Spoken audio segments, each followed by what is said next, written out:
la postérité du serpent ou l'influence de Satan dans le monde moderne. Alors on voit d'après le titre lui-même, n'est-ce pas, que nous allons essayer de définir les pouvoirs du démon sur l'humanité en général et sur le monde moderne en particulier. Mais alors pourquoi se référer tout de suite à la postérité du serpent? Eh bien parce que il est nécessaire de revenir toujours au principe. Vous comprendrez pourquoi. Très bien, c'est parce que ce sont les esprits qui sont obstinés. Alors si on connaît leur point de départ et leur démarrage, on peut être certain qu'on va rester dans la logique.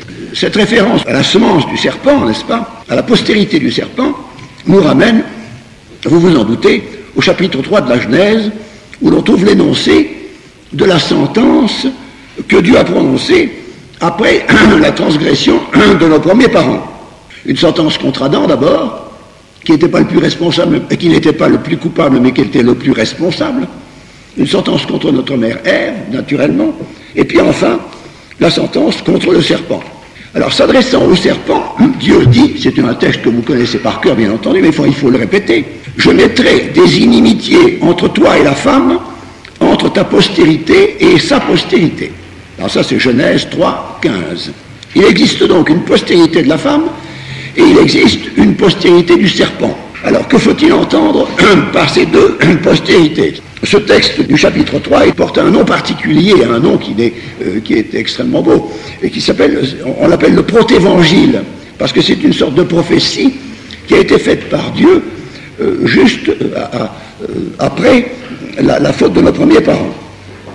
Protévangile parce qu'il annonce un sauveur, mais un sauveur à la condition d'en faire une interprétation correcte, parce que pendant longtemps, on n'a pas pensé que le protévangile annonçait un sauveur, parce que le sauveur n'était pas encore venu.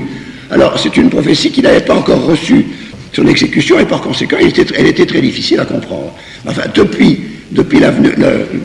l'avènement d'humilité, on sait à quoi s'en tenir sur le protévangile et les promesses qu'il comportait. Alors voyons d'abord comment se définit la postérité de la femme. Selon l'interprétation classique, quasiment unanime, la femme dont il s'agit ici, dont il est question, c'est la femme par excellence. Bon, la femme par excellence, c'est évidemment la Sainte Vierge. Quant à la postérité de la femme ainsi définie, c'est évidemment notre Seigneur Jésus-Christ. Cette interprétation remonte à Saint Justin et à Saint Irénée, et elle n'a jamais été contredite par la suite. En effet, notre Seigneur Jésus-Christ peut, avec la plus grande précision, être désigné comme étant la postérité de la femme, puisqu'il n'a pas de père humain. C'est donc la postérité de la femme. Il est donc, comme disent les deux docteurs que je viens de nommer, de la race de la femme. C'est bien la postérité de la femme. Maintenant, vous ferez une objection, et vous me direz que notre Seigneur Jésus-Christ, en parlant de lui-même, se désigne très souvent comme le Fils de l'homme. Et oui, mais c'est parce qu'il ne fait pas allusion à la même chose. Quand il se désigne comme Fils de l'homme, il veut simplement dire qu'il est descendant d'Adam, et se désigner comme Fils de l'homme, pour notre Seigneur Jésus-Christ, ça signifie se désigner comme le deuxième Adam, le second Adam. Vous savez, le premier Adam, c'est l'Adam de la Genèse, et le deuxième Adam, c'est notre Seigneur Jésus-Christ, parce qu'il en reproduisait la perfection. Plutôt, Adam avait reproduit la perfection par anticipation, dans son état de création. Bref, la postérité de la femme, c'est le Christ, c'est le Messie.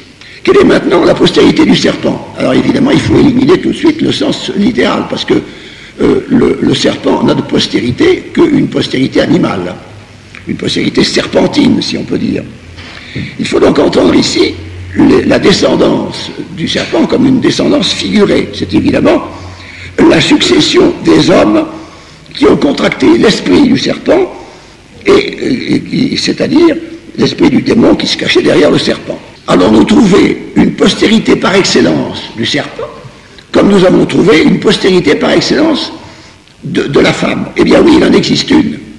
Il y a une postérité par excellence du serpent, eh bien c'est l'Antéchrist. De telle sorte que la postérité de la femme désigne le Christ, et la postérité du serpent désigne l'Antéchrist. C'est clair, c'est simple, mais c'est pas souvent comme ça qu'on le dit. Alors je trouve que c'est une bonne chose de le présenter de cette façon-là. Alors, qui sera l'Antéchrist? Bien entendu, ça c'est une question, vous allez en voir ça d'ailleurs, ce sera un homme à l'état de possession majeur, maximum, on pourrait dire paroxystique, n'est-ce pas? L'Antéchrist répond bien à la définition du démon, c'est la postérité spirituelle du serpent. On ne peut pas parler pour lui d'incarnation. Ce n'est pas une incarnation à proprement parler, parce que il n'est pas possible au démon de s'incarner. Il n'y a que Dieu qui puisse s'incarner à la façon dont notre Seigneur Jésus-Christ a été le Verbe incarné. Et cependant, il y a dans la Salette une expression qui pourrait nous troubler. À un moment donné, la Sainte Vierge dit à Mélanie Calvat que l'Antéchrist sera une sorte de démon incarné. Alors je crois que là, la Sainte Vierge emploie la terminologie courante pour se faire comprendre de Mélanie Calvat, à qui, naturellement, la Sainte Vierge n'allait pas se mettre à expliquer que ça ne serait pas tout à fait une incarnation, parce que c'est pas possible. Ouais. Alors, elle a employé le terme courant d'incarnation, mais enfin, ce n'est pas une faute théologique, bien entendu.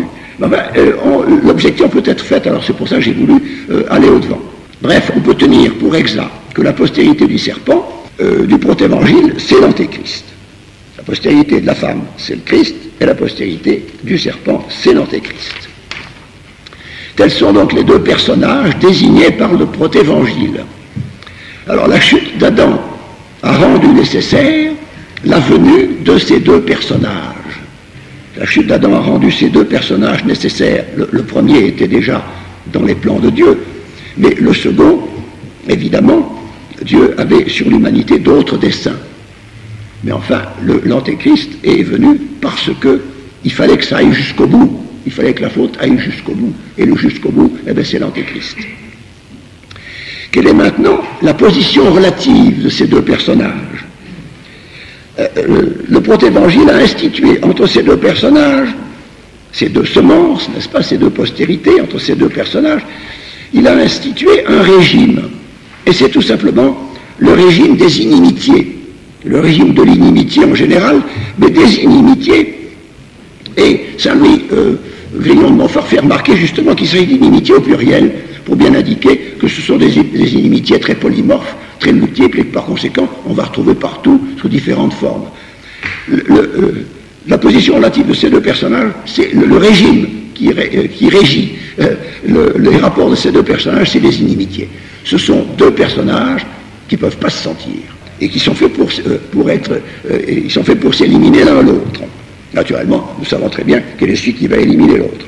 Alors, au sens, le texte de la Genèse, du protévangile porte ceci: inimitias au pluriel, ponam au futur. Inimitias au pluriel et ponam au futur. Ce qui veut dire qu'au sens fort, on peut traduire ceci: je décide que désormais, il y aura des inimitiés entre toi et la femme, entre ta postérité et sa postérité. Je décide que désormais, il y aura des inimitiés. Voilà. Ces inimitiés sont établies non seulement entre le personnage du Christ et le personnage de l'Antéchrist, au sens personnel, mais aussi au sens collectif, entre tous les tenants du Christ, que ce soit dans le Nouveau et dans l'Ancien Testament, parce qu'il y avait des tenants du Christ dans l'Ancien Testament aussi, bien entendu, par anticipation, ou que ce soit des tenants de l'Antéchrist. Alors, entre ces deux sortes de tenants, il y a aussi des inimitiés au sens collectif. Car le Christ et l'Antéchrist sont les deux chefs de file de deux corps mystiques. Nous allons nous expliquer sur ce corps mystique de l'Antéchrist. C'est peut-être une audace théologique que de parler du corps mystique de l'Antéchrist. Je sais que je me suis fait reprendre il y a une trentaine d'années par un jésuite un peu pointilleux qui me disait: vous n'y pensez pas, parler du corps mystique de l'Antéchrist, ça a déjà été très difficile de faire avaler le corps mystique du Christ, alors si vous arrivez avec le corps mystique de l'Antéchrist, maintenant vous êtes sûr de vous faire flanquer à la porte. Non, ça, je trouve que ça a très bien passé. Puis d'ailleurs, je ne suis pas le seul à en avoir parlé. C'est d'ailleurs pour ça que ça a bien passé. Eh bien, dans l'exposé que je dois faire ce soir, nous allons essayer d'étudier la postérité du serpent, au sens propre et personnel, bien entendu, dans le personnage de l'Antéchrist, et puis au sens collectif, dans le corps mystique, et dans ses manifestations, en particulier quand nous le pourrons dans le monde moderne. Alors, voici comment nous allons procéder. Il y aura un certain nombre de paragraphes, dont je pourrais vous donner le titre au fur et à mesure pour bien marquer le passage d'un paragraphe à l'autre, n'est-ce pas? premier paragraphe, nous allons étudier la nature de l'épreuve. Dans un deuxième paragraphe, nous allons nous poser la question, quels sont les anges qui ont prévariqué? Quels sont les anges qui ont prévariqué? C'est important, vous allez voir pourquoi. Dans un troisième paragraphe, nous allons étudier le processus par lequel le serpent a supplanté Adam. Dans un quatrième paragraphe, nous étudierons ce qu'on appelle la bête. La bête, c'est le corps mystique de l'Antéchrist. Dans un cinquième paragraphe, nous étudierons la royauté universelle du prince de ce monde, si extraordinaire que ça paraisse. Je vous tranquillise tout de suite, c'est une royauté qui est temporaire et qui est provisoire, qui est temporaire surtout. Et puis, dans un sixième paragraphe, nous étudierons la religion du démon, la religion, plus exactement, la religion de l'Antéchrist, la religion du démon au temps de l'Antéchrist. Alors, paragraphe premier, la nature de l'épreuve. Peut-on connaître la nature de l'épreuve à laquelle les anges ont été soumis? Sur ce sujet, les vérités de précepte ne sont pas très astreignantes. Le dogme dit peu de choses concernant les anges. Nous sommes seulement tenus de croire que les anges ont été l'objet d'une épreuve et que ceux qui n'ont pas passé l'épreuve d'une façon convenable ont été relégués, ont été chassés du paradis et relégués en enfer. Mais nous aimerions beaucoup savoir quelle est la nature de l'épreuve sur laquelle les esprits révoltés ont buté. Et parce que cette épreuve va nous renseigner sur la mentalité des démons. Et c'est très important. Surtout quand nous savons que les démons sont des obstinés et qu'une fois qu'ils ont choisi une voie, ils ne reviennent plus en arrière, n'est-ce pas? Or, beaucoup d'écrivains religieux ont traité cette question à titre privé. Alors nous allons leur emprunter leurs conclusions. Ils se sont servis du raisonnement théologique, bien entendu, ils se sont servis de certaines traditions dont certaines remontent au judaïsme, et puis ils se sont servis des déclarations de certains mystiques qui ont parlé sur ce sujet. Alors voici donc le tableau de l'épreuve des anges qu'ils ont tracé. Alors je vous avertis tout de suite que j'emprunte beaucoup à l'école franciscaine, c'est-à-dire à l'école de l'incarnation en toute hypothèse. Mais enfin, je n'en ferai pas d'allusion trop directe, parce que la matière est libre, le magistère n'a pas tranché. Mais enfin, cette doctrine qu'on appelle aussi la doctrine de la primauté absolue de la Seigneur Jésus-Christ ne fait pas l'unanimité. Enfin, moi je trouve que, surtout quand on a beaucoup étudié les sectes et les choses comme ça, on ne peut plus s'en passer maintenant, parce que si on veut vraiment verrouiller l'hindouisme, on peut le verrouiller qu'avec ça. Autrement, on ne peut pas le verrouiller, il passera à travers. Alors voilà donc le tableau que ces écrivains, en général franciscains, nous présentent. Les hiérarchies célestes ont été créées dans un état précaire, un état de perfection, mais un état précaire, c'est-à-dire que c'était un état qui requérait d'être confirmé. Il était nécessaire que les anges soient confirmés dans l'état de sainteté aléatoire dans lequel ils ont été créés. Leur état initial n'était pas fait pour durer. Pour durer, il fallait que les anges participent à la vie qui dure, c'est-à-dire à la vie éternelle, c'est-à-dire à la vie divine. Et il est vraisemblable que les anges, dont l'intelligence, surtout celle pour les choses de l'esprit, est très grande, attendaient cette participation à la vie divine, c'était l'objet de leur attente, parce que ça ne pouvait pas être autrement. Tout le monde l'attendait, y compris Lucifer. Or, Lucifer occupait le sommet de la hiérarchie angélique. Il était le plus fervent des adorateurs de Dieu et le plus enthousiaste de ses admirateurs. Et voilà qu'au milieu de cette attente, l'épreuve se présente. Dieu va leur montrer les conditions de leur confirmation. Leur confirmation dans leur état de perfection initiale. Dieu, par une vision d'anticipation, montre aux anges, à tous les anges, l'être privilégié, celui qui était destiné un jour à être le médiateur universel. celui qui serait le canal qui déverse la vie divine,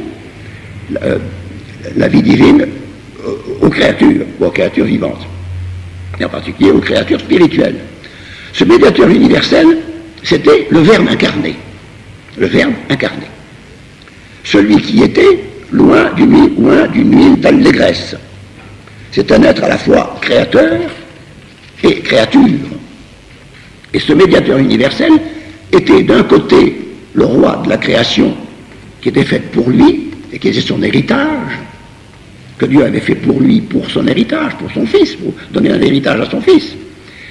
Et de l'autre côté, il était le pontife universel, c'est-à-dire qu'il était l'adorateur suprême de la divinité. Il n'y avait pas d'adorateur en l'adoration duquel Dieu se satisfasse aussi pleinement que dans l'adoration du Verbe incarné. Alors ce médiateur, à la fois roi et adorateur suprême, apportait avec lui une aide dont toute créature a besoin pour supporter l'incandescence de la vie divine, puisque c'était la condition de la confirmation dans l'état de perfection initiale. Vous savez qu'on dit pour les hommes, on dit nul ne peut voir Dieu et vivre, c'est-à-dire que le spectacle de Dieu donne la mort à tout homme. Tellement Dieu est incandescent, il faut avoir des grâces spéciales pour en supporter la vie, et la vue. Et c'est pour ça que sur le Sinaï, Dieu s'est montré à travers une nuée, n'est-ce pas? À travers ce qu'on appelle Caliginem, n'est-ce pas? Le fameux Caligo Caliginem, la nuée obscure. Alors devant ce spectacle, devant cette vision d'anticipation, Lucifer se révolte. Ça, nous le savons. Alors maintenant, il faut essayer de savoir pourquoi il s'est révolté. Quelles sont ses raisons? C'était des fausses raisons, bien entendu. Enfin, il est intéressant de se demander quelles étaient ses raisons. On lui en prête deux raisons. Premièrement, il disait, le Verbe incarné est un être corporel. Donc, il est d'une nature inférieure à la nature angélique qui est totalement spirituelle. Bon. Et la deuxième raison de sa révolte, c'est ceci, le Verbe incarné me prend ma place, à moi, Lucifer, qui suis au sommet de la hiérarchie céleste, et c'est à moi que revient en toute justice le rôle de médiateur universel. Puisque je suis au sommet, c'est moi qui suis le plus proche de Dieu, c'est moi qui suis en toute justice le médiateur universel. En toute justice, c'est possible. Mais il oubliait qu'une chose, c'est qu'il y a aussi la miséricorde. Et c'est ça, c'est là que le bas l'a blessé, et c'est là qu'il s'est révolté. Alors certains écrivains fournissent même une précision qui paraît logique et qui est très plaisante. Je vous la soumets, vous allez voir, si vous ne la connaissez pas, mais vous la connaissez peut-être. Lucifer a, dit-on, ça c'est pas de foi, péché véniellement quand il refusa de reconnaître la primauté absolue du Verbe incarné, et il pécha mortellement quand il refusa de reconnaître Marie comme reine des anges. C'est une doctrine que moi je trouve très, très belle et puis très consolante. On comprend d'ailleurs un petit peu, parce qu'en somme, le Verbe incarné, du moment que la chute avait été prévue, eh bien c'était la personne divine sur laquelle il était possible de taper. On pouvait, voilà, il y a deux personnes divines sur lesquelles on ne peut pas taper, c'est le Père et le Saint-Esprit. Mais le Fils, on peut presque dire qu'il est fait pour ça. Alors on comprend qu'il n'est péché que véniellement. Je donne des explications qui font sourire M. l'abbé, bien entendu. Mais enfin, pourquoi pas? Alors quel est le résultat et quelle est la conclusion de l'épreuve pour les anges fidèles et pour les anges déchus? Bien, pour les anges fidèles, les voilà confirmés dans leur état de grâce primitive, dans leur état de sainteté primitive, je ne dis pas de grâce, dans leur état de sainteté primitive, ils ont reconnu la primauté. Le Verbe incarné leur a apporté l'aide nécessaire pour supporter la vision divine, pour supporter l'infusion de la vie divine. Et maintenant, ils se mettent tout simplement à désirer l'avènement du Verbe incarné. Pourquoi désirer? Eh bien, parce que le contingent des anges a été décimé par la chute, et par conséquent, leur nombre n'est plus un nombre parfait. Et les anges le ressentent. il y a comme des vides dans leur contingent. Et le Verbe incarné va leur amener avec le cœur des hommes, il va leur amener ce qui manque, c'est-à-dire il va remplacer la décimation, il va remplacer la défection des anges qui sont allés en enfer, qui ont été précipités en enfer. Voilà pour les anges fidèles, le résultat de l'épreuve est à leur bénéfice. Et pour les anges révoltés, ce résultat est double. D'abord, ils vont se manifester un certain naturalisme. C'est-à-dire qu'ils vont dire, nous sommes capables d'atteindre nos finalités par les moyens que la nature nous a donnés. Il y a ça. Et il y a une deuxième caractéristique aussi qu'il ne faut pas oublier, c'est l'obstination dans ce naturalisme. C'est-à-dire qu'ils vont désormais, dans tout le gouvernement, qu'ils vont faire subir à l'humanité, à la partie de l'humanité qui leur est accordée, n'est-ce pas, ils vont faire subir interminablement et indéfiniment, de millénaire en millénaire, ils vont lui faire subir ce naturalisme. Ils ne veulent rien entendre de la grâce, et ils vont toujours se référer à leur propre possibilité, à leur propre possibilité de leur propre nature. Bon.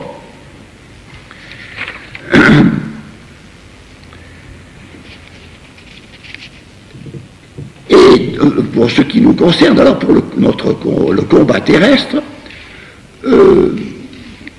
nous retrouvons les anges fidèles pour qui le Christ est le désiré des collines éternelles. Autour de nous, nous avons des anges pour qui le Verbe incarné est le désiré des collines éternelles. Les collines éternelles, ce sont les anges parce que les anges sont des sommités, n'est-ce pas? Ce sont des êtres très puissants. On les appelle des collines parce que ce sont des sommités. Alors les bons anges désirent l'arrivée du corps mystique de notre Seigneur Jésus-Christ pour recompléter leur rang qui a été décimé par la défection des esprits. Bon, alors nous avons donc vu quelle est la nature de l'épreuve, et nous avons vu quel est le résultat de cette épreuve sur les anges fidèles et sur les anges damnés, sur les anges réprouvés. Alors, dans un paragraphe deuxième, voyons maintenant quels sont les anges qui ont prévariqué. Vous allez voir tout de suite que c'est très important.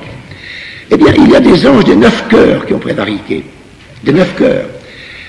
Il n'y a pas des cœurs qui ont été plus atteints que d'autres. Il y a eu des défections dans tous les cœurs des anges, dans les 9 cœurs des anges, et c'est très important. D'abord parce que ça élimine en grande partie l'idée qu'il y aurait des anges neutres. Et il y a beaucoup de théories subversives dans lesquelles il est resté des anges neutres qui n'ont pas pris parti.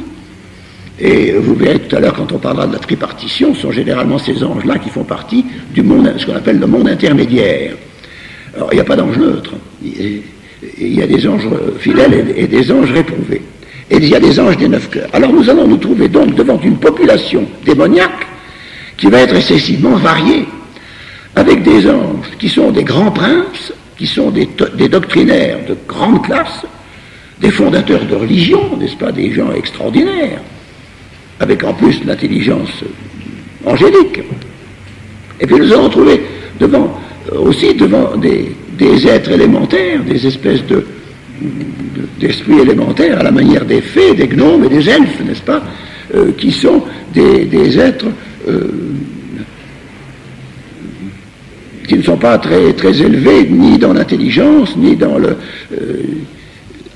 et alors, il va se trouver que, et nous en reparlerons tout à l'heure, il va se trouver que dans certaines religions lucifériennes, vous allez trouver une véritable démonologie. C'est-à-dire qu'ils vont s'apercevoir qu'il y a des anges qui sont des... Et ils vont profiter de cette démonologie pour faire croire qu'eux-mêmes ne sont pas des démons. Vous voyez, nous sommes des gens bien, disent-ils, puisque nous décelons les démons, nous les dénonçons, et nous vous demandons de ne pas aller avec eux. Par conséquent, ça leur masque l'existence des grands anges déchus, comme les grands séraphins déchus, et tous ces êtres-là. Alors de ce principe de la prévarication des 9 cœurs, il résulte une démonologie très particulière de l'Église. C'est une démonologie basée sur l'idée de punition d'un crime. C'est-à-dire que les anges déchus le sont par punition d'un crime. Et nous verrons qu'il y a des démonologies, justement, qui ne sont pas basées sur la prévarication des 9 cœurs et qui sont tout à fait différentes. Ils sont basées en général, comme je viens de vous le dire, sur l'existence d'un monde intermédiaire. Alors, les démons sont condamnés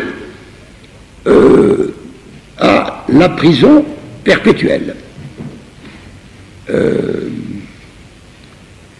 Ils ont vu d'un seul coup d'œil la gravité de leur révolte et les conséquences qui allaient en résulter, et ils se sont révoltés tout à fait en connaissance de cause. Et c'est ce qui fait la gravité de leur faute. Ils sont extrêmement intelligents, et Dieu leur a donné de voir jusqu'aux plus extrêmes conséquences les résultats de leur prévarication.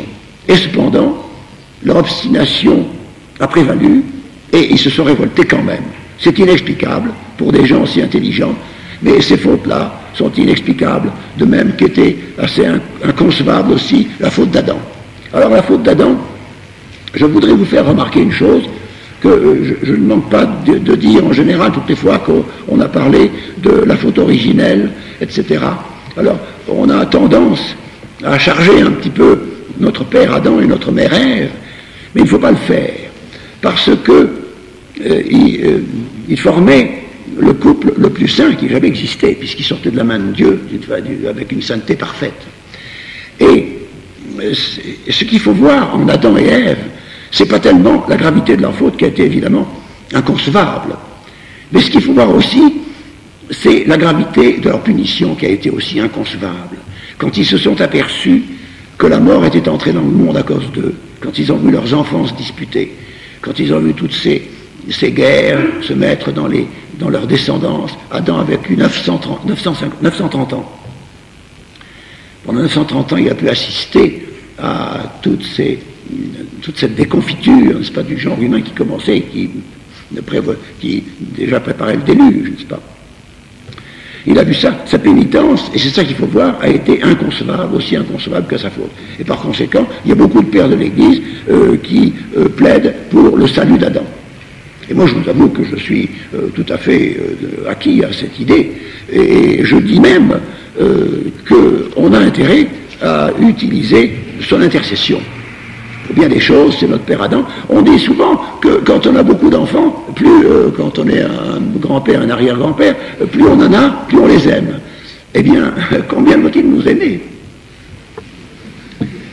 La démonologie chrétienne est donc fondée sur cette idée de condamnation. Mais la plupart des autres religions, bien qu'elles soient toutes d'inspiration démoniaque, toutes les religions sont d'inspiration démoniaque. Ils ont aussi une démonologie dans toutes ces religions-là. Toutes s'insurgent contre les démons des sorciers, contre les esprits sarcastiques, contre les esprits malveillants qui occupent les bas échelons de la hiérarchie satanique. Alors dans l'ensemble, et schématiquement, on peut dire que les religions non chrétiennes redoutent et combattent les petits démons qui ne sont pas experts à se transformer en anges de lumière parce qu'ils ne sont pas suffisamment intelligents. Parce qu'il faut l'être énormément, parce que il ne s'agit pas de le faire une fois en passant, il faut le faire tout le temps, n'est-ce pas? Avancer, masquer tout le temps, ça doit être excessivement éprouvant pour ces grands esprits. Vous voyez les illusions terribles de ces doctrines, dans lesquelles ces doctrines sont tombées, n'est-ce pas? Les illusions terribles de ces fausses religions, on peut dire d'eux ce que les pharisiens disaient de notre Seigneur Jésus-Christ, parce qu'eux, ils croyaient qu'ils avaient affaire à un imposteur, n'est-ce pas? C'est par Belzébuth qu'ils chassent les démons, parce qu'effectivement, il y a des démons qui se chassent par Belzébuth. Il y a toute la démonologie et tout l'art de l'exorcisme des fausses religions est basé sur les disputes des démons les uns contre les autres. Et en somme, ils se mettent dans un clan pour chasser un autre clan. Vous voyez, c'est de cet ordre-là. Alors, mais alors, sur quel principe et sur quels critères distinctifs peut bien être fondée la démonologie des religions non chrétiennes? Il y en a plusieurs, et plusieurs distinctions, mais je ne les connais pas toutes, mais je connais seulement le critère démonologique des religions de type gnostique, qui se répandent actuellement, n'est-ce pas? C'est le cas, en particulier, de tout ce qui concerne l'islam et l'hindouisme, et qui ont été si bien décrits par René Guénon. Le monde des esprits, d'après René Guénon, que je prends en particulier parce que les autres, je les connais moins bien, mais je connais très bien René Guénon, le monde des esprits et le monde des corps sont évidemment séparés. Mais il y a entre les deux, entre le monde des corps et le monde des esprits, il y a un troisième monde qui s'appelle le monde intermédiaire. Et ils le définissent, ce monde intermédiaire, comme un monde semi-physique et semi-spirituel. C'est en somme un monde un peu vibratoire. Voyez-vous, ça commence avec les vibrations de la matière. La matière est entourée d'un cercle de vibrations, n'est-ce pas? Et ces vibrations font partie, d'après ces doctrinaires-là, de ce qu'on appelle le monde intermédiaire. Et ce monde intermédiaire est peuplé d'entités et de forces dont les unes sont presque spirituelles et dont les autres sont presque matérielles. Et les démons dans ce système appartiennent précisément à ces entités semi-physiques et semi-spirituelles. Ils sont dangereux pour l'homme, non pas à proportion de ce qui les entraîne au mal et au péché, mais à proportion de ce qui les entraîne vers le bas, vers la matière. C'est en cela qu'ils sont dangereux dans ce système. Ils sont dangereux par leur position et non pas par leur culpabilité. C'est un système tout à fait différent. Et ils les entraînent, ces démons, vers le bas, non pas du fait de leur malice, mais du fait de leur nature. Ils sont donc naturellement inférieurs et ils s'entraînent vers leur propre monde, c'est-à-dire vers le monde intermédiaire, qui est un monde inférieur. C'est en cela qu'ils sont à craindre. Et Guénon craint beaucoup, Guénon a toute une démonologie très fouillée la démonologie de démons, mais elle est basée sur des principes qui sont faux. C'est-à-dire des principes illusoires, des choses qui n'existent pas.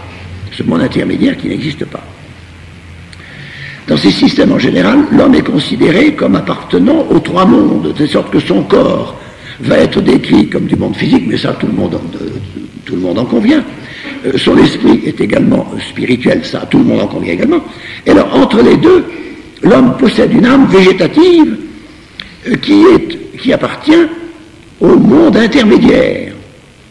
Alors que dans la doctrine chrétienne, bien sûr, l'âme humaine possède deux fonctions, une fonction spirituelle et une fonction végétative, mais ces deux fonctions sont assumées par une seule et même substance spirituelle.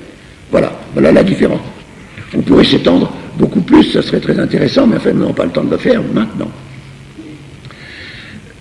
Vous voyez que ces choses qui sont passées au ciel au commencement du monde ont leurs répercussions sur la terre et sous nos yeux.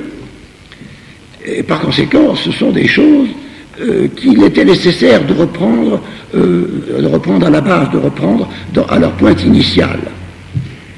Et la contagion de la révolte de Lucifer a parcouru l'ensemble des 9 cœurs. Elle n'en a épargné aucun. Il y a de grands démons capables de se travestir en anges de lumière et qui sont séduisants, et il y a de petits diables qui sont repoussants, qui sont terrifiants d'ailleurs aussi, et qui ne font pas d'adeptes, mais que le démon utilise justement pour faire ressortir sa soi-disant beauté à lui. Et c'est excessivement fréquent. Il se donne beaucoup d'autorité en exhibant des démons de bas de gamme. C'est pas tout à fait ce qu'il fallait dire. Dans un paragraphe 3e, nous allons étudier le démon en tant que supplantateur d'Adam. Nous allons maintenant examiner comment le démon est devenu le prince de ce monde, ainsi que le qualifie notre Seigneur Jésus-Christ lui-même. C'est notre Seigneur lui-même qui, donne ce titre, il donne ce titre de prince de ce monde. Et il le lui donne à 2 reprises. Premièrement, quand il annonce la proximité de sa passion, il indique que cette passion est l'apogée de la puissance des démons.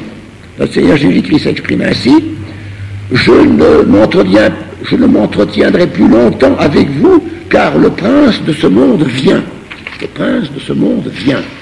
Alors jusqu'à ce moment-là, on n'avait pas pu mettre la main sur lui. Mais maintenant, il se laissera arrêter, car il dit: c'est maintenant votre heure, l'heure de la puissance des ténèbres.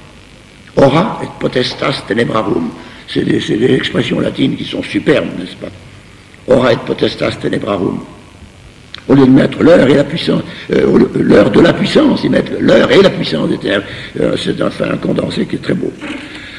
Alors, dans un second passage, notre Seigneur Jésus-Christ passe également, notre Seigneur annonce que cette passion est le premier acte du jugement, cette fois-ci, du jugement du prince de ce monde, et il dit: c'est maintenant le jugement du monde, c'est maintenant que le prince de ce monde va être jeté dehors. Et moi, quand je serai élevé de terre, j'attirerai tout à moi. Voilà donc un titre, le prince de ce monde, qui est donné par notre Seigneur à son adversaire sur la terre. Et la prédication évangélique est faite dans grande partie de la révélation de cet adversaire. En somme, notre Seigneur Jésus-Christ est venu sur la terre pour se révéler lui-même et pour révéler son adversaire et pour dire qu'entre les deux, il y avait la guerre. J'y peux rien, c'est comme ça. Ce n'est certainement pas un vain titre que notre Seigneur lui a donné à ce moment-là, et ça correspond certainement à une fonction réelle. Comment une telle fonction a-t-elle pu être donnée par notre Seigneur aux démons? Il paraît étrange que Dieu lui laisse un tel pouvoir. L'origine de ce pouvoir date du jour où le démon a entraîné Adam dans sa désobéissance. Ce jour-là, il a triomphé d'Adam, il a remporté sur lui la victoire. Et cette victoire, il l'a remportée dans l'ordre de la nature, comme il fait toujours, parce qu'il reste dans l'ordre de la nature, lui. Nous pourrions même dire dans l'ordre de la jungle. Or, la loi de la nature, c'est la loi du plus fort. Le vainqueur amène le vaincu en esclavage et il lui prend ses biens. Alors, il amène le vaincu en esclavage, ça, le péché fait de nous les esclaves de Satan, c'est dit dans le catéchisme, c'est certain. Et il lui prend ses biens. Mais comment lui prend-il ses biens? Les docteurs sont unanimes à enseigner que Adam était à la fois roi et pontife, par anticipation sur ces mêmes droits en notre Seigneur Jésus-Christ, qui était aussi roi et pontife suprême.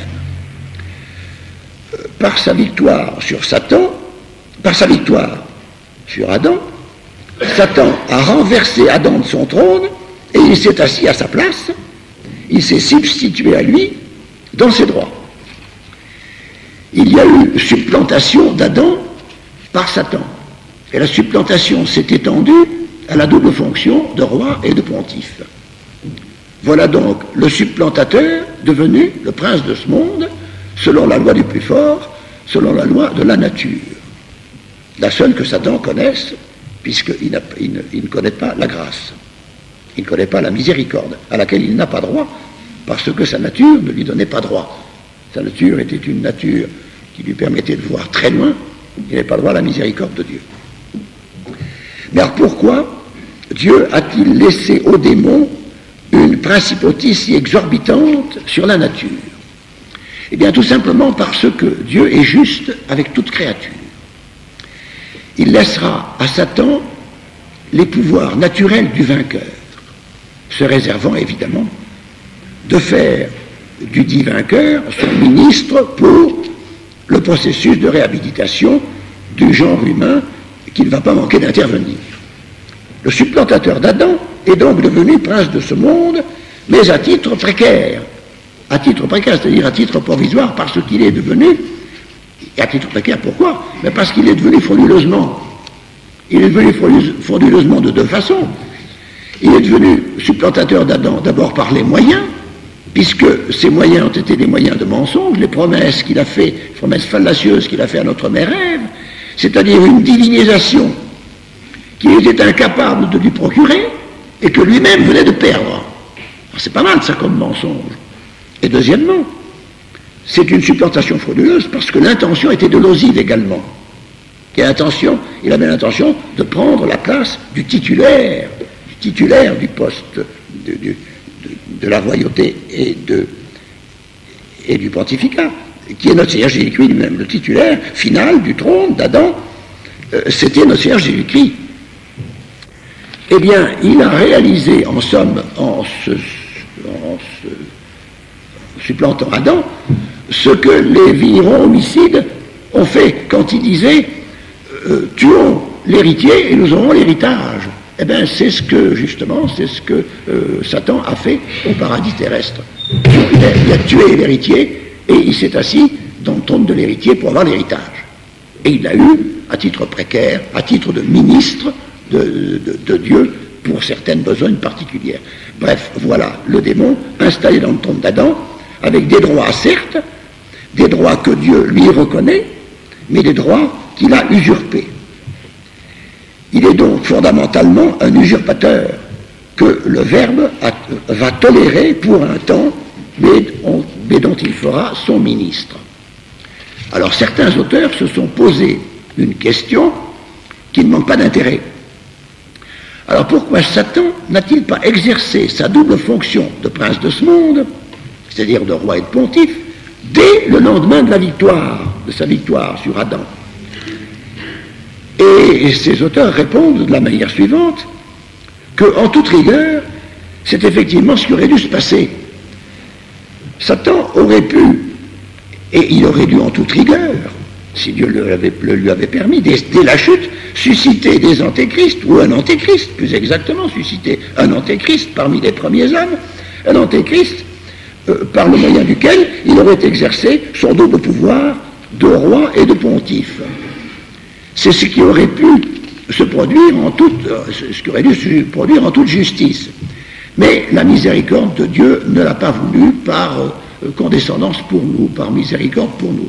La consolation a suivi immédiatement, c'est alors qu'est intervenu le protévangile qui nous a procuré les promesses du Rédempteur, les promesses de la postérité de la femme destinée à écraser la tête du serpent. Alors écraser la tête dans le futur, à la fin des temps seulement, la manifestation de l'Antéchrist est donc rejetée par miséricorde à la fin des temps, et nous l'attendons encore. De sorte que nous avons gagné énormément de temps, nous aurions pu vivre sous la tyrannie de l'Antéchrist, en toute justice. Il ne nous devait rien, depuis la chute d'Adam. Et c'est la tête du serpent n'apparaît qu'à la fin. Et c'est d'ailleurs assez curieux. Voilà deux corps mystiques. On va les comparer pour bien vraiment avoir une image.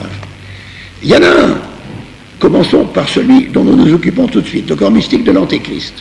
Sa tête va apparaître à la fin, comme je viens de vous le dire, par miséricorde.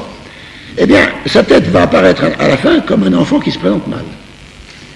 Et la tête du corps mystique de Jésus-Christ, elle a apparu avant l'Église comme un enfant qui se présente bien.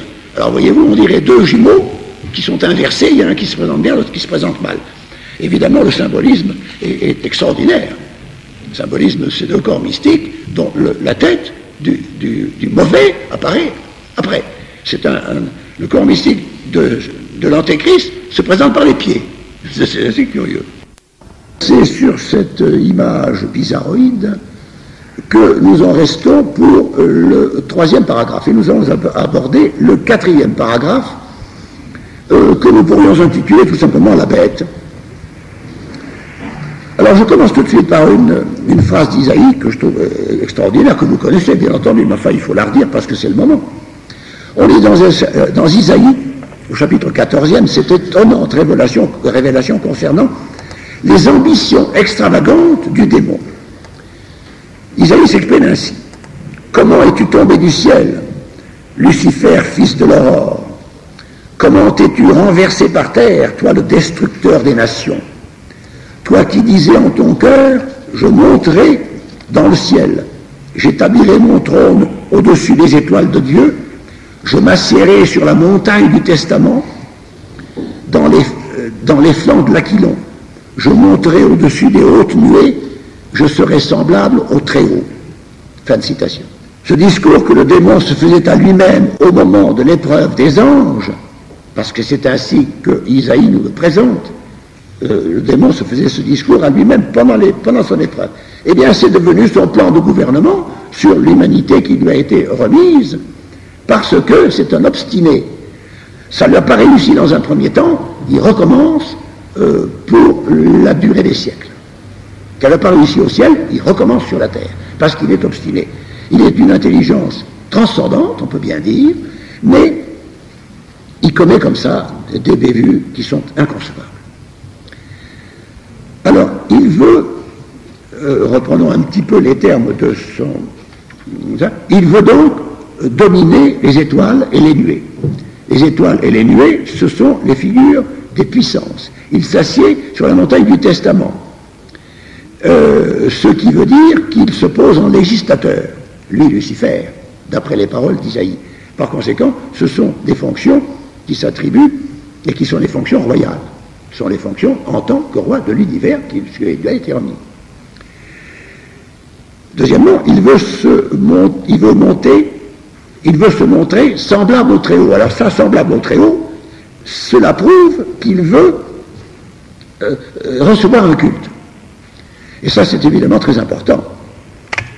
Il veut recevoir un culte. Alors nous verrons, et tout à l'heure, en qualité de quoi?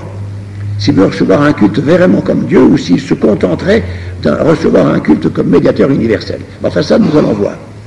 À remarquer que cette parole, je serai semblable au Très-Haut, eh bien, ressemble beaucoup à une parole analogue de notre Seigneur Jésus-Christ, comme le Seigneur Jésus-Christ disait, qui me voit aussi le Père.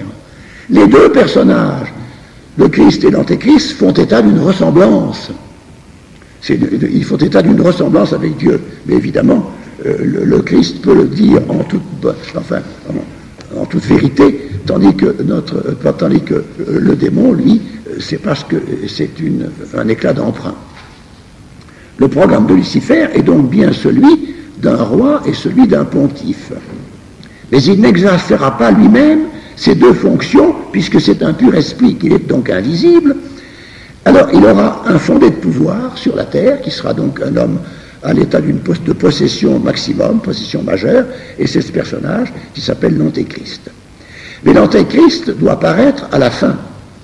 Mais alors il aura des préfigurations tout au long de l'histoire, des préfigurations plus ou moins ressemblantes. Il y en a même une de ces préfigurations qui va porter un nom très analogue à l'Antéchrist, puisqu'il va s'appeler Antiochus. Antiochus fait partie de ceux qu'on peut appeler les préfigurations du Christ, n'est-ce pas? Eh bien, on retrouve dans Antiochus, Antéchristus. Ça s'écrit un petit peu de la même manière, il y a quelques lettres qui manquent. Alors on connaît beaucoup de préfigurations. Il y a Nemrod d'abord, au lendemain de l'incident de Babel, l'incident du grand épisode si important de Babel. Il y a Antiochus, il y a des gens comme Néron et Dioclétien, Mahomet, il y a Napoléon qui a mis la France exsangue, n'est-ce pas, pour des années. Il y a des gens comme Hitler et Staline qui sont les parfaites préfigurations de l'Antéchrist. On ne peut pas trouver mieux, n'est-ce pas, que ces gens-là.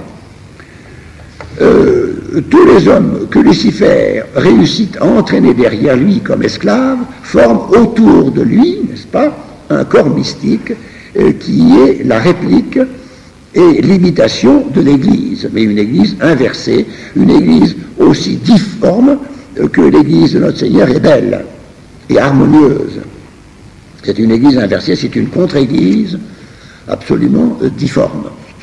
De plus, ce corps mystique sera accompagné par des nuées de démons, par des vols de démons. Alors d'où viennent ces vols de démons qui accompagnent, pour les tenter, qui accompagnent le corps mystique de l'Antéchrist? Eh bien, ils ont une double provenance.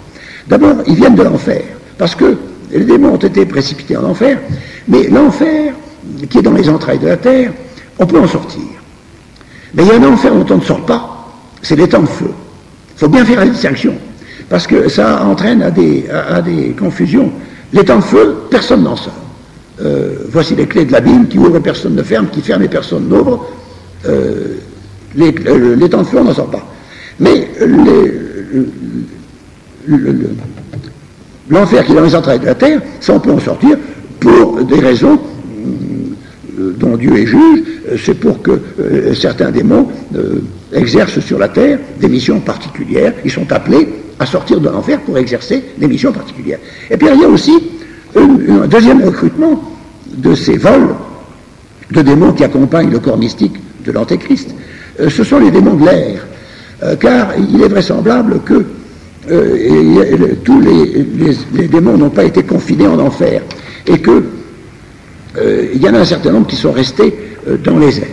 Ça, c'est enseigné normalement, surtout à la suite de Éphésiens, chapitre 4e et verset 12, qui s'énonce de la façon suivante. Saint Paul écrit « Contra spiritualiane huissier, in celestibus ». Vous voyez, il ne va pas de main morte, il dit même « in celestibus ». Ça veut dire dans l'atmosphère, mais dans l'atmosphère, il emploie le mot céleste. Nous n'aurions peut-être pas été si forts, mais enfin, c'est sa façon de parler de l'atmosphère. In celestibus, par conséquent, il y a des démons qui vraisemblablement ne sont pas en enfer. Enfin, dont l'origine vient directement, ils ont été précipités dans l'atmosphère de la Terre, et les autres dans les entrailles de la Terre. Quoique c'est une doctrine qui est à peu près constante maintenant. Ils ne sont pas tous allés en enfer.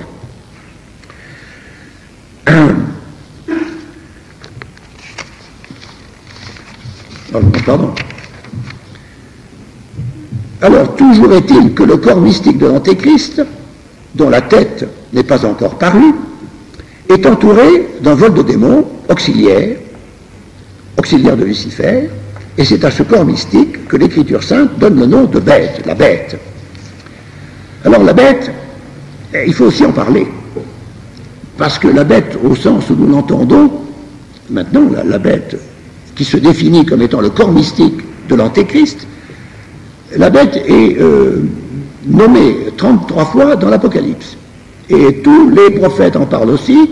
Celui qui en parle le plus, c'est Ézéchiel. Je n'ai pas compté le nombre de fois, mais enfin, il en parle beaucoup, nettement plus que les autres. Alors, la bête apparaît bien souvent seule. La bête au singulier, on la décrit seule. Mais on la décrit aussi comme double, car il y a deux bêtes. C'est la même, mais elle est double parce que cette dualité figure ainsi la duplicité du démon. Et la bête est double, parce que le démon use de ruse et de violence. Et les deux bêtes représentent la ruse, l'une la ruse et l'autre la violence. La bête violente, c'est Béhémoth, et la bête qui représente la ruse, c'est Léviathan. Et c'est dans le livre de Job que l'on trouve les plus belles descriptions de Béhémoth et de Léviathan. Dans les autres livres, d'ailleurs, on en parle assez peu, Béhémoth et Léviathan. Mais le livre de Job est extrêmement précieux pour toutes ces choses-là. Alors voici dans le livre de Job la description de Béhémoth. Vous allez voir, c'est une bête qui ressemble à un taureau. D'abord, elle mange du foin, et puis c'est une bête de la terre. Alors, voir Béhémoth, il se nourrit d'herbe, comme un taureau. Vois donc, sa force est dans ses reins, et sa vigueur dans les muscles de ses flancs. Ses nerfs, les nerfs de ses jambes forment de solides faisceaux. Les montagnes produisent pour lui du fourrage. Autour de lui jouent toutes sortes de bêtes des champs. Est-ce en face que tu pourras le saisir avec un filet et lui percer les narines? Fin de citation, ça c'est dans le livre de Job. Alors tous ces détails de ce texte ont évidemment plusieurs sens. Il y a un sens moral, il y a un sens prophétique, et c'est celui que nous étudions aujourd'hui. Et voici la description, toujours dans le même livre de Job, de Léviathan. Tireras-tu Léviathan avec un hameçon et lui serreras-tu la langue avec une corde? Lui passeras-tu un jonc dans le nez? Joueras-tu avec lui comme avec un passereau? L'attacheras-tu pour amuser tes filles? Je ne veux pas passer sous silence la force de ses membres, l'harmonie de sa structure. Superbes sont les nids de ses écailles, comme des seaux étroitement serrés. Ses éternuements font jaillir la lumière. Ses yeux sont comme les paupières de l'aurore. Son cœur est dur comme la pierre, dur comme la meule inférieure. Il fait bouillonner l'abîme comme une chaudière. Il fait de la mer un vase de parfum. Il laisse après lui un sillage de lumière. Alors tout dans la description de cet animal est fait pour la séduction. Il est bien certain que cette bête de la mer, c'est la bête de la séduction. le vase de parfum, tout est harmonieux, il a un port superbe, ses éternuements font jaillir la lumière, ses yeux sont comme les paupières de l'aurore, c'est superbe. C'est donc une des formes de Satan, et qui, évidemment, à laquelle, Satan, auquel Dieu n'a pas enlevé toute sa beauté. Dieu lui a laissé d'abord une existence, et pour qu'il ait une existence, il faut qu'il ait une certaine beauté. Alors, il y a beaucoup de gens qui se réfugient derrière ce sens esthétique, n'est-ce pas, de bien des choses, pour dire c'est esthétique, donc c'est bien. Mais pas vrai, c'est pas vrai du tout. Non, mais ça, c'est complètement faux. Il y a des choses très esthétiques et qui sont excessivement mauvaises. On s'en aperçoit dans toutes les œuvres d'art de maintenant, pas toutes, mais enfin, dans bien les œuvres d'art, dans bien les productions littéraires et compagnie, des choses qui sont très belles, mais qui sont très mauvaises, et qui attirent au mal. Ça, le sens esthétique et puis la beauté, le démon a conservé une certaine beauté, c'est ce qu'on appelle, on l'appelle quelquefois le beau ténébreux, eh bien, c'est ça. Alors il y a donc une double bête, n'est-ce pas? Par moment, elle se présente comme incarnant la ruse, et d'autres moments, elle se présente comme incarnant la violence. Et là, il y a une autre image aussi qui fait ce pendant chez les choses du démon, choses démoniaques, entre la ruse et la violence, c'est l'expression duel de Gog et Magog. Alors, je vais vous lire un passage de saint Ambroise qui donne bien le sens de ces mots Gog et Magog. Saint Ambroise s'exprime ainsi. Par Gog, qui s'interprète toiture, sont désignés ceux qui cachent leur malice, paraissant justes aux yeux des hommes, alors qu'ils sont méchants dans leur esprit. Et par Magog, qui s'interprète sortant du toit, sont désignés ceux qui se répandent hors du toit de leur cœur, en malice ouverte, et montrent aux yeux de tous qu'ils sont impies. Fin de citation de saint Ambroise.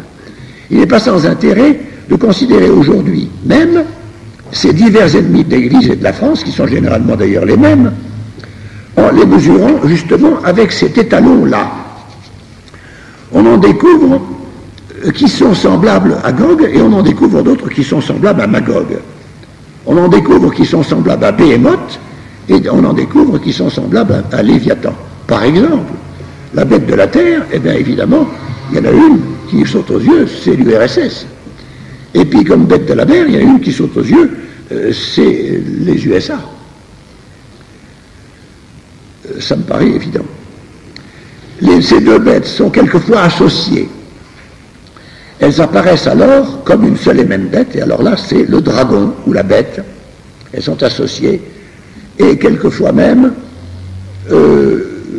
on trouve l'expression Gog, roi de Magog, c'est-à-dire c'est le rusé, roi du pays de la violence. Quant à l'Antéchrist lui-même, il est désigné dans un texte que j'ai malheureusement pas pu retrouver parce que je n'ai pas eu le temps, il est désigné comme Gog et Magog. C'est-à-dire que l'Antéchrist sera à la fois rusé et violent. Alors il y a bien des gens, j'en rencontre quelquefois, qui disent, vous savez, l'Antéchrist, il ne faut pas s'en faire une idée trop absolue quand même. Évidemment, vous citez Hitler toujours, mais enfin, ce sera plutôt quelque chose dans le genre de la vie facile à l'américaine. Oh, mais moi je ne suis pas d'accord. Parce qu'il faudra les deux. Et vous comprenez, l'Antéchrist ressemblera à ses préfigurations. Eh bien, les préfigurations de l'Antéchrist, je regarde beaucoup, mais ce sont généralement des tyrans. Alors, ça c'est évident que l'Antéchrist... et il y aura pour lui une sorte de nécessité que d'être une brute, je ne dis pas uniquement parce qu'il sera certainement une brute séduisante, mais une nécessité d'être une brute parce que c'est les nécessités d'épater les gens. Et pour épater les gens, il faut leur taper dessus. Les grands tribuns, pas les grands tribuns démocrates, mais les grands tyrans le savent. Alors, le corps mystique de l'Antéchrist, la bête, qui se dédouble, est le siège d'une formidable tension intérieure. Car elle est un royaume divisé contre lui-même, dont les membres se haïssent les uns les autres. Et Lucifer est obligé de régner par la division des membres, par la rivalité des membres. Il règne par la rivalité des membres, alors que notre Seigneur Jésus-Christ règne par l'harmonie des membres. Mais ce qui demeure mystérieux, c'est le mode de coercition de Lucifer sur les anges. Alors là, je suis obligé de poser un point d'interrogation. Je ne comprends pas comment il arrive à les obliger dans les missions qu'il leur confie. Et à moins qu'il ne soit en son pouvoir d'augmenter leurs tourments. C'est possible, mais je ne l'ai trouvé nulle part, et par conséquent, je n'en tiens pas compte. Alors voilà donc pour la bête, corps mystique de l'Antéchrist, qui est double, la bête de la mer, la bête de la terre, la bête de la ruse, la bête de la violence. Voyons maintenant, dans le paragraphe 5e, la royauté universelle du prince de ce monde. Alors comment Satan prépare-t-il l'installation au pouvoir du prince de ce monde, le pouvoir mondial de l'Antéchrist? Pouvoir qui lui est dû du fait des droits qu'il a acquis sur Adam, par sa victoire sur Adam, mais victoire consolidée, il faut bien le reconnaître, par les péchés actuels, qui sont tout de même pour beaucoup dans son pouvoir,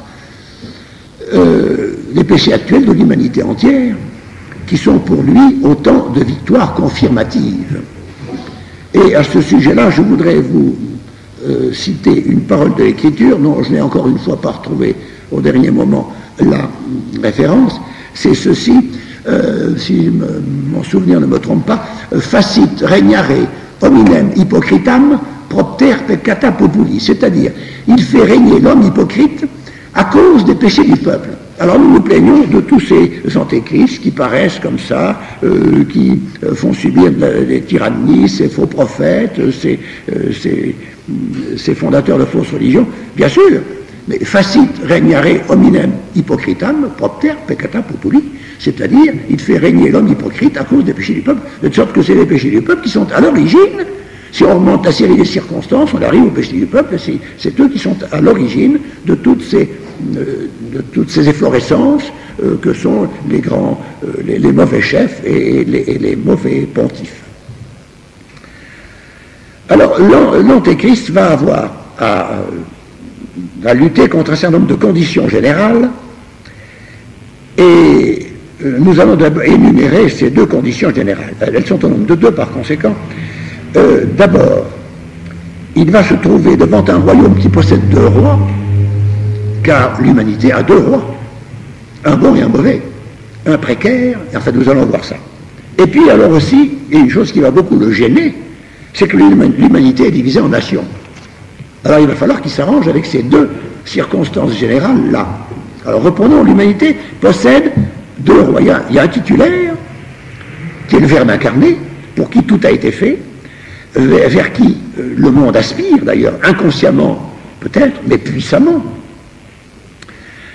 à qui l'humanité appartiendra à coup sûr pour l'éternité, mais le titulaire éternel enverra à cette humanité des préfigurations de son règne à lui, sous la forme de bons rois qui gouverneront selon son esprit. Maintenant, les mystiques, quand elles parlent de ces choses-là, disent « selon le Sacré-Cœur ». C'est l'expression qu'on retrouve dans pas mal de mystiques, parce que je sais que je viens d'en lire pas mal, alors j'ai ça dans l'idée. Madame Royer, par exemple, déjà, selon le Sacré-Cœur, mais c'est selon l'esprit de notre Seigneur Jésus-Christ. Alors il y a donc un titulaire, et puis il y a un usurpateur dont nous avons parlé tout à l'heure, n'est-ce pas, dont nous venons de parler. C'est celui qui a droit à un règne éphémère, qui lui sera donné puisqu'il lui est dû, mais qui sera éphémère. Alors ces deux rois ennemis sont placés sous le régime des inimitiés, comme nous l'avons dit au début. Et ils se disputent un royaume qui est le royaume universel sur l'humanité. Alors il n'y a aucune bataille entre les deux, une bataille qui dure depuis des millénaires et qui s'étend sur tous les continents. Et alors cette bataille, il y a des alternances d'avance et de recul. Quand un camp avance, l'autre recule, évidemment. Et alors, le plus fort des deux rois, qui pourrait l'emporter d'un seul coup, est obligé de doser son effort au gré de son gouvernement providentiel et au gré des temps, parce qu'il faut marquer les temps. Les temps demandent à être respectés. Il y a des temps dans le plan de Dieu, eh bien, notre Seigneur Jésus-Christ, dans son gouvernement providentiel, respecte ces temps, et par conséquent, il dose son effort pour être juste, convenable, pour retenir Satan et le faire durer la chose autant de temps qu'il le faut pour que la rédemption se fasse, etc.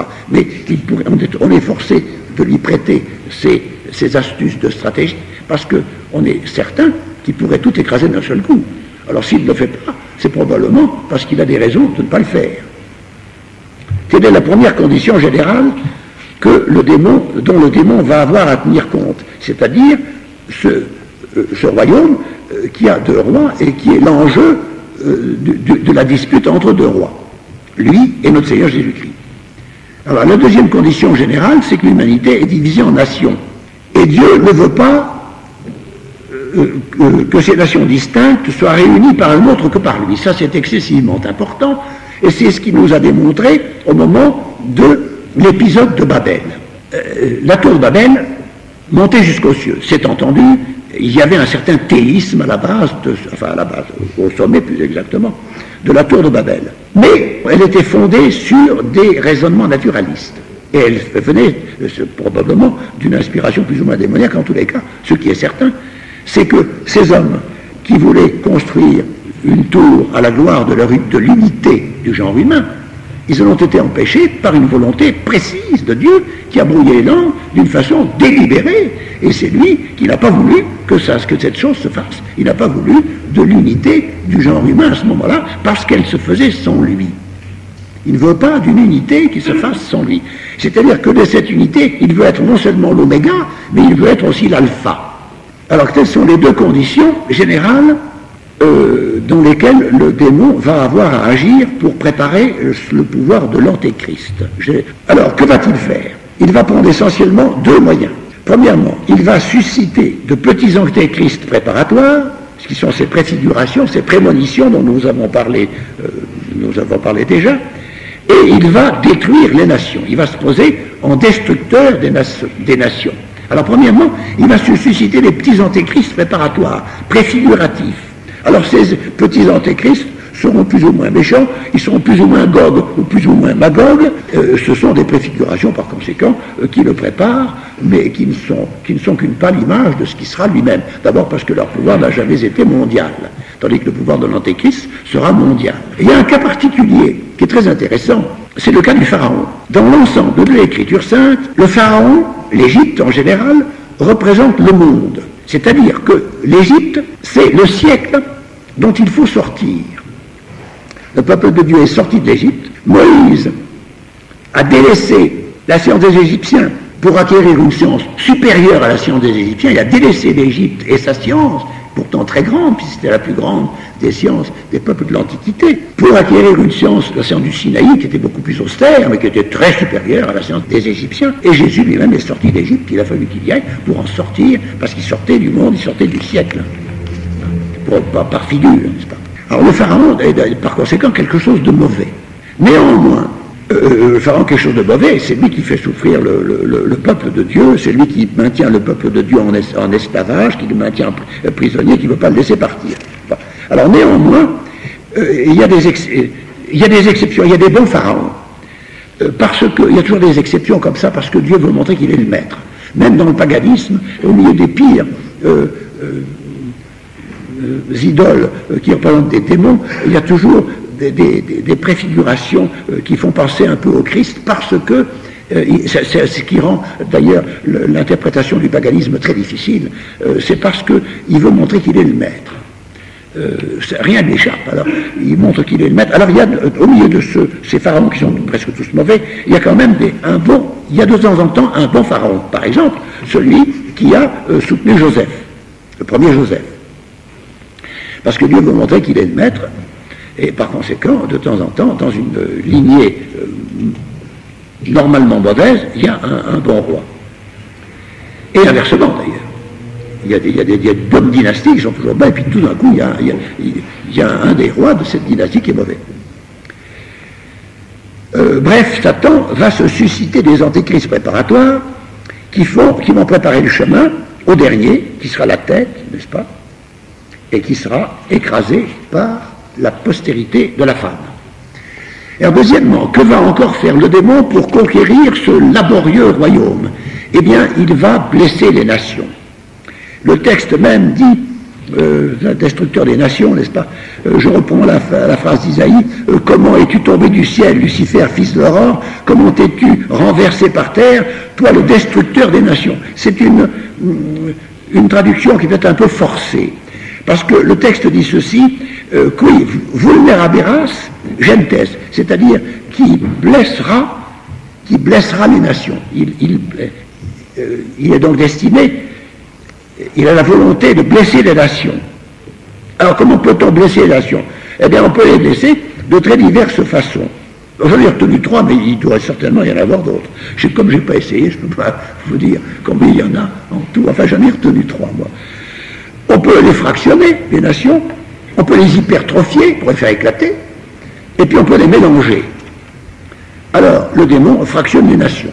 Au début, il y en avait 72 patriarches après la dispersion de Babel, n'est-ce pas? C'était les 72 nations qui devaient régir l'humanité si elle était restée avec ce régime patriarcal, qui était d'ailleurs fort précaire.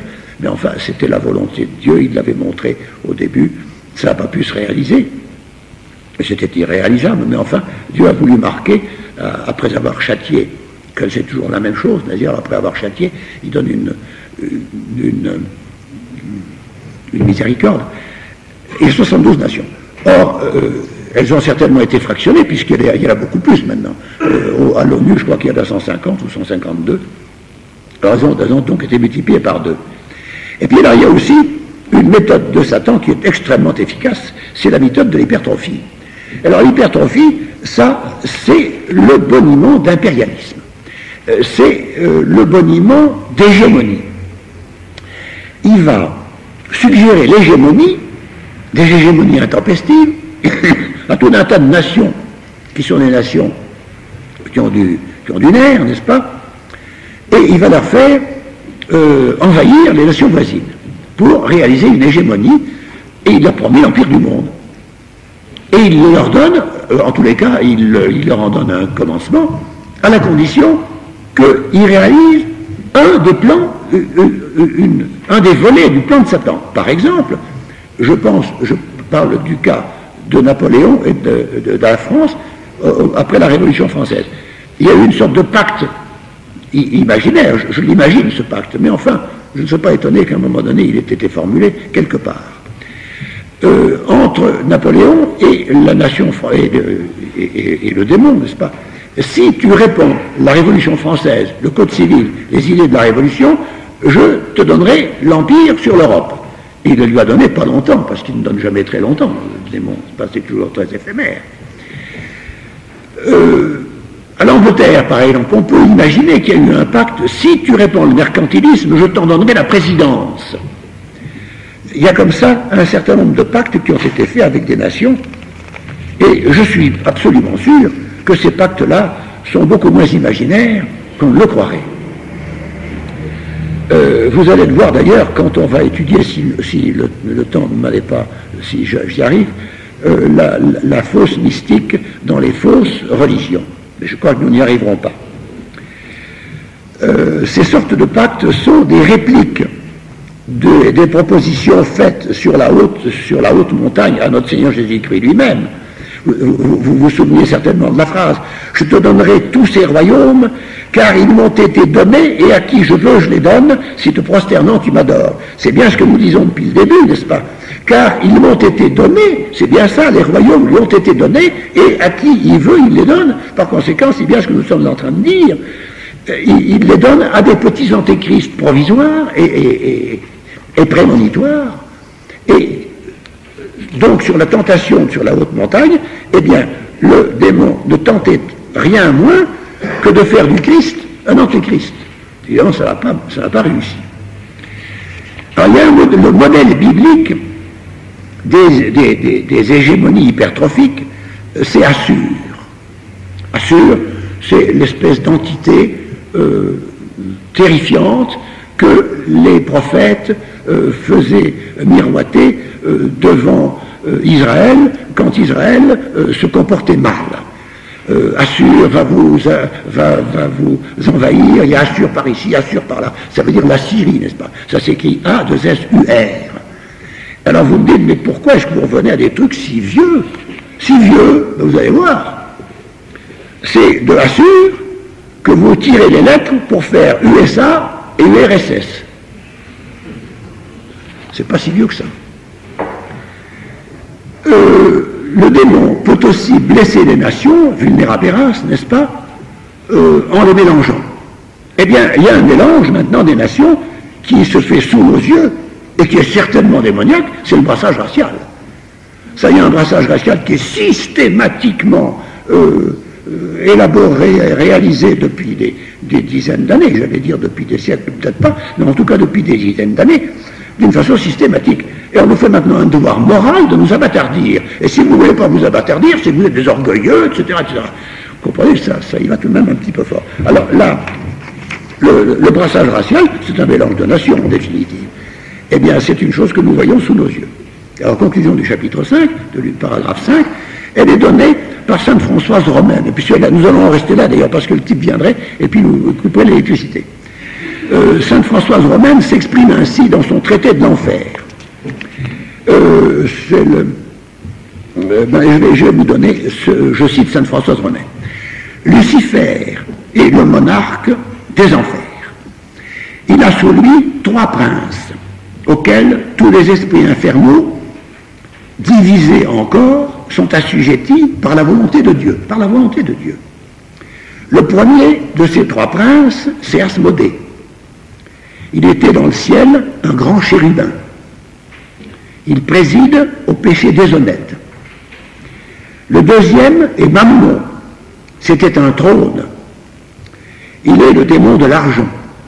Le troisième est Belzébuth. Il appartient au cœur des dominations. Il est établi maintenant sur les crimes qu'enfante l'idolâtrie. Ces 3 chefs, ainsi que Lucifer, ne sortent jamais de l'enfer, qui est leur prison, seulement lorsque Dieu le leur permet. Ils députent sur la terre des légions de démons subordonnés. Voilà comment s'exprime sainte Françoise Romaine. Et Mélanie Calvat, qui connaissait ça, a pris cette déclaration de sainte Françoise Romaine dans son traité de l'enfer à son compte, et elle trouve cette division très bien. Et c'est ce triple ministère de Lucifer, je vous avoue que moi, je trouve qu'il est parfaitement descriptif de la société contemporaine. Asmodée, Mammon et Belzébuth, c'est-à-dire l'idolâtrie, c'est-à-dire l'occultisme, n'est-ce pas? Oui, l'occultisme, l'argent et puis la luxure. C'est parfaitement, nous baignons là-dedans, les ministres sont certainement à leur poste et en pleine activité. Alors pour ma part, je vous dis, je trouve que cette chose-là, cette division de sainte Françoise Romaine tout à fait parfaite. Alors nous allons terminer avec les activités du démon comme roi du monde, c'est-à-dire comme usurpateur terrestre d'un royaume qui lui est donné à titre précaire, mais qui lui est donné quand même. Alors nous n'allons pas tenter d'étudier la religion du démon parce que nous n'en avons pas le temps. Il est 10 heures et je crois qu'il va falloir terminer ce lamentable exposé. Et je vous remercie, je vous félicite de votre méritoire attention.